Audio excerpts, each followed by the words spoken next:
বন্ধুরা, আজ আমরা দুটো প্রিপোজিশনাল ফ্রেজ ইনস্পাইট অফ এবং ডেসপাইটের ব্যবহার সম্পর্কে জানব। কারণ এই দুটো ফ্রেজ আমরা ব্যবহার করতে গিয়ে প্রায়ই গুলিয়ে ফেলি।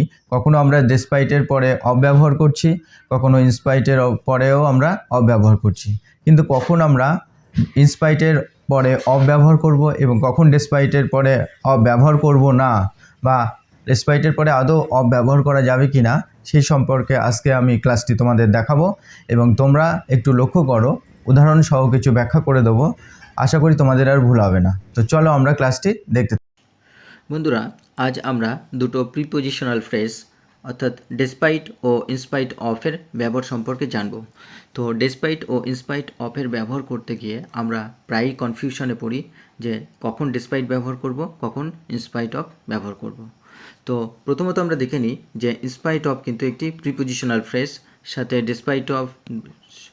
ডেসপাইটও কিন্তু একটি প্রিপোজিশনাল ফ্রেজ। তো এরপরে আমরা সাধারণত নাউন ফ্রেজ ব্যবহার করি। আমরা জানি যে প্রিপোজিশনাল ফ্রেজের পরে সর্বদা কি বসে, আমরা প্রিপোজিশনাল ফ্রেজের পরে সর্বদা নাউন অথবা প্রোনাউন ব্যবহার করি। আর এই ক্ষেত্রে আমরা কখন কি ব্যবহার করব সেটা একটু দেখি। যখন ইনস্পাইট অফ বা ডেসপাইট থাকবে, তো আমরা ইনস্পাইট যখনই বসাবো সেই ক্ষেত্রে কিন্তু আমরা ইনস্পাইট অফ ব্যবহার করব। কিন্তু ডেসপাইটের ক্ষেত্রে এমন কোনো রুলস নেই, অর্থাৎ ডেসপাইটের পরে আমরা অফ ব্যবহার করব না। আর এই দুটি ফ্রেজ যখন আমরা সেন্টেন্সে ব্যবহার করি, তখন আমরা প্রথমত আমরা নাউন ফ্রেজ ব্যবহার করি এবং দ্বিতীয়ত আইএনজি যুক্ত যে সমস্ত ভার্ব ফ্রেজ আছে সেই সমস্ত ভার্ব ফ্রেজ ব্যবহার করি। অর্থাৎ আইএনজি যুক্ত যখন ভার্ব ফ্রেজ ব্যবহার করব, তখন কিন্তু সেটা অ্যাজ এ নাউন কাজ করবে, অর্থাৎ তখন সেটা কিন্তু জিরান্ড হিসাবে কাজ করবে, তখন সেটা আমরা বলি জিরান্ড। ঠিক একই রকমভাবে আমরা যদি লক্ষ্য করি যে ইনস্পাইট অফ এবং ডেসপাইটের পরে যখন কোনো ব্যক্তির অবস্থাকে বোঝায়, তখন কিন্তু আমরা বিইং ব্যবহার করি। আর যখন কোনো কিছু আছে অর্থ বোঝায়, তখন কিন্তু আমরা হ্যাভিং ব্যবহার করি। যখন কোনো বস্তু আছে তখন আমরা হ্যাভিং ব্যবহার করি। এছাড়া আমরা সরাসরি ভার্বের সাথে আইএনজি যুক্ত করেও কিন্তু ডেসপাইট বা ইনস্পাইট অফের পরের ব্যবহার করি। তো কিভাবে ব্যবহার করি সেটা আমরা কয়েকটা এক্সাম্পলের মাধ্যমে দেখে নিই।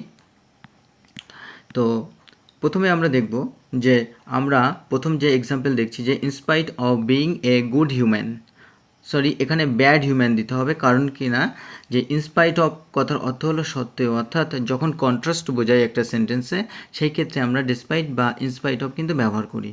তো আমরা এটা লিখব যে in spite of being a bad human, in spite of being a bad human, একজন খারাপ মানুষ হওয়া সত্ত্বেও এভরিওয়ান লাইকস হিম, তাকে প্রত্যেকে ভালোবাসে। তো ইনস্পাইট অফের অর্থ হলো সত্ত্বেও, অর্থাৎ যখন কন্ট্রাস্ট বোঝাই। আর আমরা যখন ডেসপাইট ব্যবহার করব, তো সেই ক্ষেত্রে কিন্তু আমাদের অফ লাগবে না, তখন আমরা লিখব যে despite being a good human. তো এটা আমরা ব্যাড করে নেব, তাহলে despite being a bad human, একজন খারাপ মানুষ হয়, এভরিওয়ান লাইকস হিম, তাকে প্রত্যেকেই ভালোবাসে। তো একজন খারাপ মানুষ হওয়া সত্ত্বেও, অর্থাৎ এখানে কিন্তু একজন ব্যক্তির অবস্থাকে নির্দেশ করছে।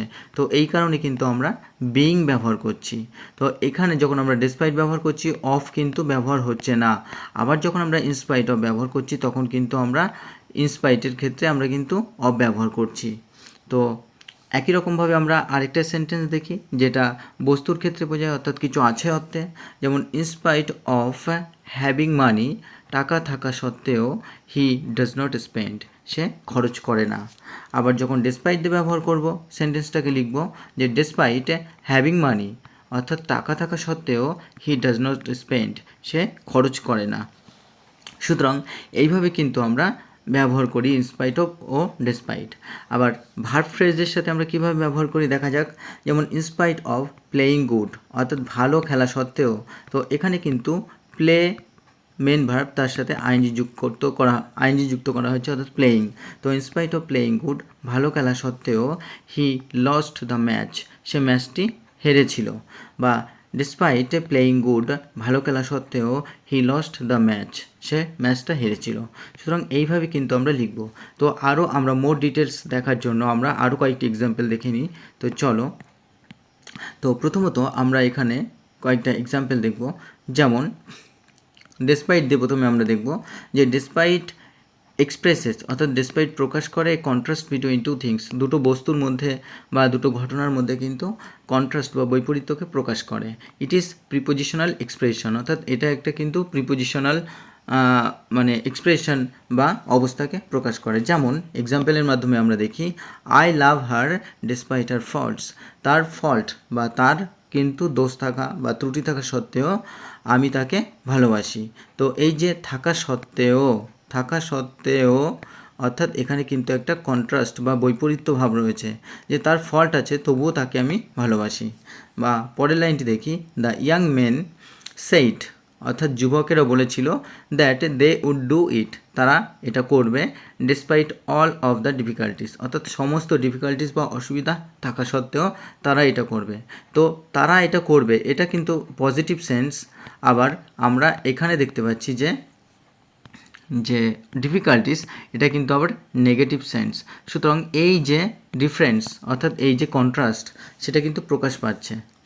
তো তারপরে দেখি যে ডিসপাইট বিং এ মিলেনিয়ার, একজন মিলেনিয়ার হওয়া সত্ত্বেও she lives in a very small flat, সে একটা ছোট্ট ফ্ল্যাটে থাকে। আবার পরের সেন্টেন্সটি দেখি, তো এই যে মিলেনিয়ার, এটা কিন্তু হ্যাঁবাচক বা ইতিবাচক, আর এখানে কিন্তু যে একটা ছোট্ট ফ্ল্যাটে থাকছে এটা একটু নেতিবাচক হচ্ছে, নেতিবাচক।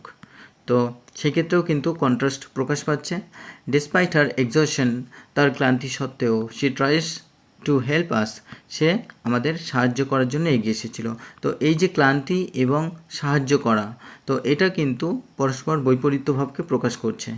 তারপরে দেখি, ডিসপাইট হার ইয়াং এজ, তার অল্প বয়স হওয়া সত্ত্বেও she did a very good job, সে খুব ভালো কাজ করেছিল।